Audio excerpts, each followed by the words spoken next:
In this video I'll show you the assembling process for the mousse cake, talk about two common mirror glaze issues I often see from beginners, explain why the short crust base should be larger than the cake, and show you the cross cut with the caramel layer. You will find all recipes in the description, but flavors first. This entremet consists of a peanut short crust. Not a dominant flavor, but it adds nuttiness. A streusel crunch mix for extra texture without changing the flavor profile. Two light banana sponges with a caramel layer in between, because banana and caramel complement each other beautifully. Banana cremule to boost the flavor. Milk chocolate Bavarois brings everything together, physically and in flavor, so the final profile is balanced, nutty, creamy and caramel notes.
Because I want to keep this channel educational rather than entertainment, I want you to actually learn something new. For this glaze I made two mistakes. One of them is obvious, at least for me.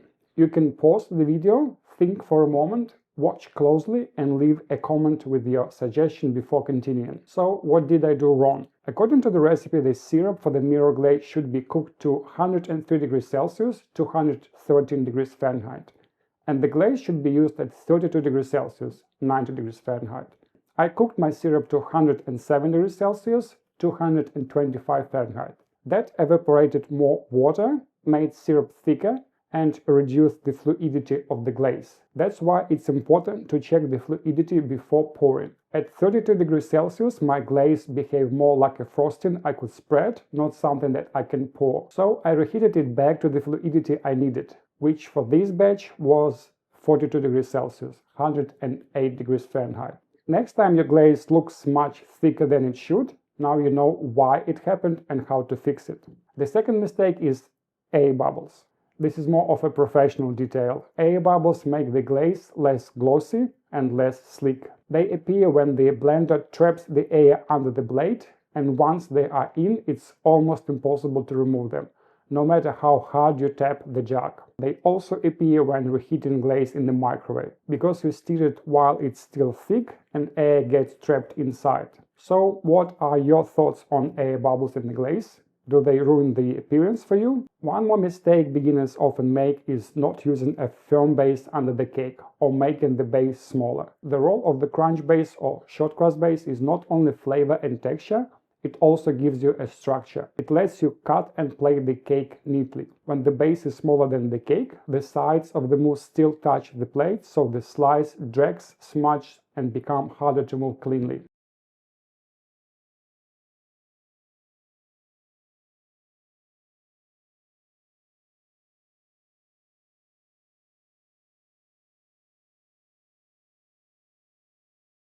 Now you can see the crosscut and you can see the caramel layer inside.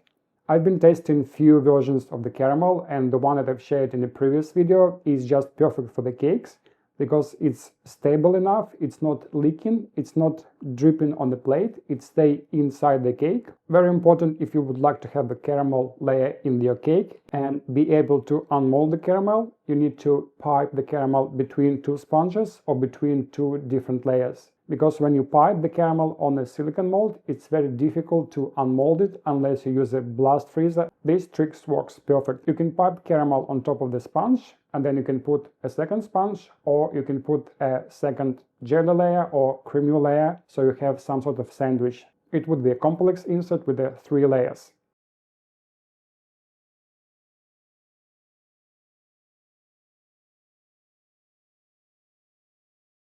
Don't forget to clean your knife between each slices, so you're not dragging the mousse from the blade on top of the other slice.